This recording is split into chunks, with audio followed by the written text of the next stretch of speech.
দুর্নীতির বিরুদ্ধে কঠোর পদক্ষেপ নিতে যাচ্ছে অন্তর্বর্তীকালীন সরকার। দুর্নীতিবাজদের গ্রেফতার ও কালো টাকা উদ্ধার করতে দ্রুতই যৌথ বাহিনীর মাধ্যমে সাঁড়াশি অভিযান শুরু করার পরিকল্পনা রয়েছে সরকারের। জানা গেছে, যৌথ বাহিনীর সমন্বয়ে এই অভিযান পরিচালনা করার কাজ গুছিয়ে এনেছে সরকার। বিভিন্ন মন্ত্রণালয় ও জেলাভিত্তিক দুর্নীতি বিরোধী টাস্কফোর্স গঠন করার চিন্তাও রয়েছে নতুন দায়িত্ব নেওয়া এই সরকারের দায়িত্বশীল কয়েকটি সূত্র গণমাধ্যমকে বিষয়টি নিশ্চিত করেছে। এদিকে সামাজিক যোগাযোগ মাধ্যমে নেটিজেনরা বলছেন, খুব দ্রুত সন্ত্রাস দমন ও দুর্নীতিবাজদের ধরতে সাঁড়াশি অভিযান চালালে দেশে স্থিতিশীলতা ফিরবে। তবে বিলম্বিত অভিযান দুর্নীতিবাজ ও অপরাধীদের রক্ষার সুযোগ করে দিতে পারে। উল্লেখ্য, ২০০৭ সালের ১১ জানুয়ারি সেনা সমর্থিত ডক্টর ফখরুদ্দিন আহমেদের নেতৃত্বাধীন তত্ত্বাবধায়ক সরকার দায়িত্ব গ্রহণের পরপরই সন্ত্রাস ও দুর্নীতির বিরুদ্ধে সাঁড়াশি অভিযান পরিচালনা করেছিলেন। সে সময় দুর্নীতিবাজদের মধ্যে ব্যাপক আতঙ্ক দেখা দিয়েছিল। দুর্নীতিবাজদের অনেকেই রাস্তায় গাড়ি ও টাকার ব্যাগ ফেলে পালিয়ে যাওয়ার ঘটনাও ঘটেছিল সেই অভিযানের ফলে। এর আগে ১৯৯৬ সালেও বিচারপতি হাবিবুর রহমানের নেতৃত্বাধীন তত্ত্বাবধায়ক সরকার এসে একই ধরনের অভিযান পরিচালনা করেছিলেন। সে সময় অনেক দুর্নীতিবাজ দেশ থেকে পালিয়ে গেলেও গ্রেফতার হয়েছিল অনেক রাজনীতিবিদ ও ব্যবসায়ী। কেউ না বুঝলেও আমরা আপনার প্রয়োজন বুঝি, আর তাই তো অত্যাধুনিক ফিচার সম্বলিত বিভিন্ন সাইজের কালারের ২৫০টিরও বেশি ডিজাইন অপশন নিয়ে ওয়ালটন স্মার্ট ফ্রিজ বোঝে আপনার প্রয়োজন।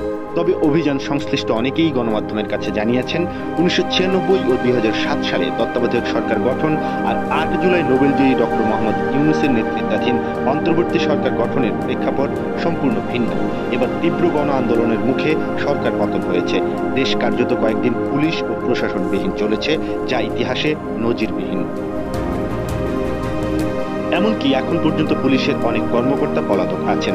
সরকার এখনও দেশকে স্থিতিশীল করতে কাজ করে যাচ্ছে, তবে শিগগিরই অভিযান পরিচালনা করতে সরকার সবকিছু চূড়ান্ত করে এনেছে। পুলিশকে কাজে ফিরিয়ে বাহিনী পুনর্গঠনের জন্যই এবার যৌথ অভিযান এখনো শুরু করা যাচ্ছে না। জানা গেছে, এবার দুর্নীতির বিরুদ্ধে অভিযান হবে ভিন্ন রকম, যা দৃষ্টান্ত হয়ে থাকবে।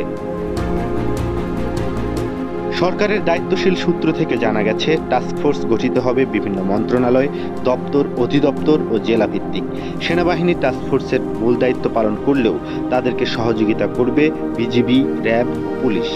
জানা গেছে, টাস্কফোর্সের অভিযান সংক্রান্ত কাজে যুক্ত করতে বিভিন্ন বাহিনীর সৎ ও মেধাবী অফিসারদের বাছাই করে তালিকা করার কাজও শুরু হয়ে গেছে। দুর্নীতিবাজদের সাজা নিশ্চিতের মূল দায়িত্ব থাকবে দুর্নীতি দমন কমিশন দুদকের হাতে। এজন্য দুদককে ঢেলে সাজানোর পরিকল্পনাও রয়েছে সরকারের।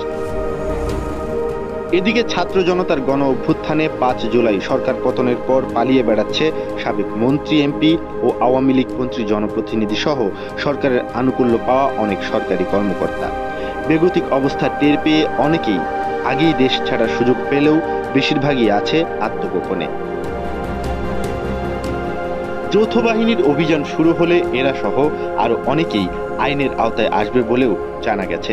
আগের অভিযানগুলোতে দুর্নীতিবাজরা যেমন ফাঁক ফোকর দিয়ে বেরিয়ে গেছে, এবার আর সেই সুযোগ থাকবে না। তাই একটু বিলম্ব হলেও আটঘাট বেঁধেই মাঠে নামছে সরকার।